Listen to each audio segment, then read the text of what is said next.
আসসালামু আলাইকুম। সবাই কেমন আছেন? আজকে আপনাদেরকে দেখাবো, দেখেন আমাদের বাড়ির পাশে আপনার ডগে কিভাবে কাজ করে, আপনাদেরকে দেখাবো। আর কিছুদিন পূর্বে তো ইফাত ইসলাম তো নৌকাটা ভৈরবের পিলারের সাথে ধাক্কা খেয়ে এটা ডুবে গিয়েছিল। তো এখন আবার পুনরায় সেটাকে মেরামত করা হচ্ছে। তো দেখেন আমার মাথায় কাজ করতেছে না, তো তারা কিভাবে এটা আবার পুনরায় মেরামত করবে। তো দেখেন কিছুদিন পূর্বে ভৈরবের পিলারের সাথে ধাক্কা খেয়ে এটা ডুবে গিয়েছিল। কাকা, এটা কি ঠিক করবেন নাকি? আচ্ছা, যে দেখেন এটা হচ্ছে মেশিন ঘর রিফাত ইসলাম তো, যেটা ভৈরব পিলারের সাথে ধাক্কা খেয়ে ডুবে গিয়েছিল। তো দেখেন এটা পানি তোলে কতদিন ছিল, কতদিন ছিল।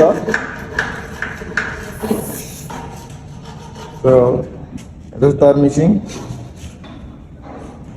আপনাদেরকে দেখাবো আমি, আপনারা আমার ভিডিওটা দেখুন।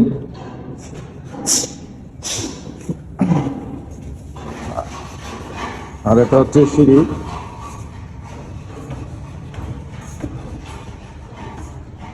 আসলে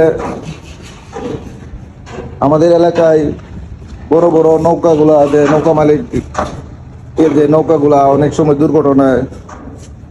দুর্ঘটনায় অ্যাক্সিডেন্ট হয়। তো আসলে কি বলবো তাদের কথা। আর এখানে আরেকটা বিষয় হচ্ছে, তো আপনারা দেখতেছেন আমাদের এলাকায় কিন্তু ডান্ডা সুগান আরেকটা আছে হুইল সুগান। তো ডান্ডা সুগান যেটা এই দুর্ঘটনা কমে ঘটে, আর আমাদের এলাকায় সাধারণত হুইল সুগান যে নৌকাগুলা, এগুলো প্রায় দক্ষতা কমই বলতে এক ধরনের তাদের এই বিষয়ে দক্ষতা কম আমাদের এলাকার মানুষের।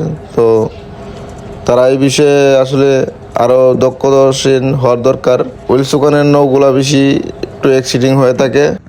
এটা কিভাবে মেরামত করবে, তো আমার মাথায় কাজ করতেছে না। তাদের সাথে আলাপ করে দেখলাম, তারা বলতেছে এটা পুনরায় আবার মেরামত করে ফেলবে।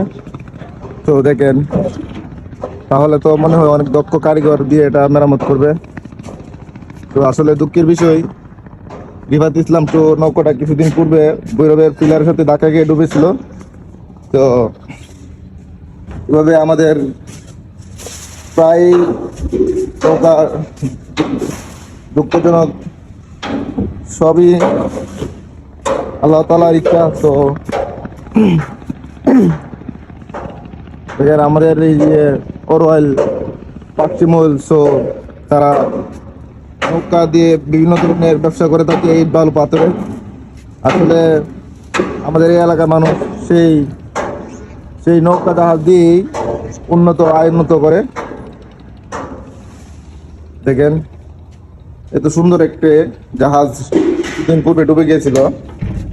আসলে তো দুঃখের বিষয়। তো আপনারা দেখতেছেন এক একটা নৌকা করতে কতগুলি টাকা লাগে। আপনার হয়তো অনেকেরই আইডিয়া নাই। একটা নৌকা করতে প্রায় 2 থেকে 2.5 কোটি টাকা এবং 1 থেকে 1.5 কোটি টাকা লাগে। আসলে এতগুলো টাকা দিয়ে নৌকা জাহাজ বান্ধার পর পানিতে একমাত্র আল্লাহর উপর ভরসা করে তারা এত রিস্কে জীবনযাপন করে। তো যারা নৌকাতে চলে, জাহাজে চলে, তাদের জন্য দোয়া করবেন। আল্লাহ যেন তাদেরকে বিপদ আপদ থেকে সবসময় হেফাজত করে। আর আমার ভিডিওটা সবাই বেশি বেশি শেয়ার করবেন, যাতে নৌকার যে পাইলট তারা অনেকেই সতর্ক হয়, সাবধানতার সাথে চালায়।